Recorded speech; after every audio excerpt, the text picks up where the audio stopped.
Genesis 1 and 2 are an incredibly rich part of the Bible. They tell us all the fundamental things about who God is, who we are, and what we are for, and why things have turned out the way that they have. These chapters begin a special section of Genesis, which is chapters 1 to 11. This section contains the prehistory of the world in the deepest, remotest past. Other cultures, such as those of Egypt or Mesopotamia, have similar stories.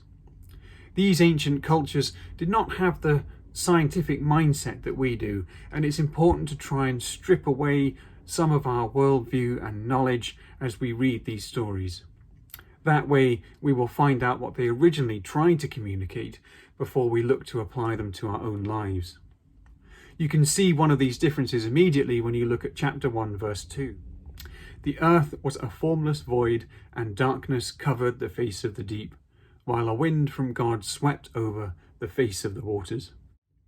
Notice how in the beginning there is not nothing. The ancients didn't think of the beginning as being nothing, and they didn't think of creation as creating things which didn't previously exist. Rather, the ancients saw creation as a process of bringing order to chaos, of giving form to the formless, and of giving purpose. This is why you see God separating things, naming and ordering. The creation of the world is God making everything function. For example, when God says, "Let there be light," he is not so much creating light as creating time. The climax of this creative process, which lasts 6 days, is the creation of humanity.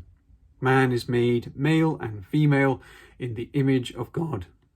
This is the basis for universal human rights. Then in chapter 2, verses 1 to 3, on the seventh day, God rests. This provides the pattern for human existence. We are to rest as God rested. The next section begins at chapter 2, verse 4. These are the generations of the heaven and the earth when they were created. This section runs from here to the end of chapter 4, when at the beginning of chapter 5 there is a similar phrase about the generations, which starts a new section. So what is this section about? It is often said that chapter 2 is simply a second creation account, but this is not really the case, despite the fact that it does begin at the beginning.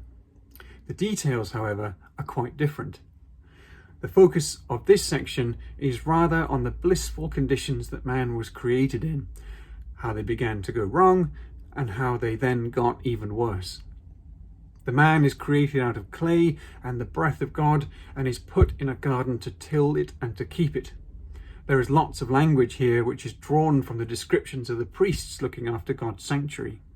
Man is warned not to eat from the tree of the knowledge of good and evil. But man is alone, and God creates animals to be his companion. This does not work, so God creates woman out of man, and when God brings her to him, we get a lovely poem of delight from the man as he recognizes that finally here is someone like him.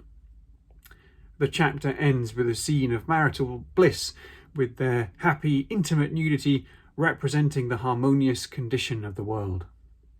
As God resting on the seventh day served as a paradigm for rest in our lives, so this scene serves as a paradigm for our relationships, which Jesus will later affirm in Matthew 19. One woman and one man joined for life.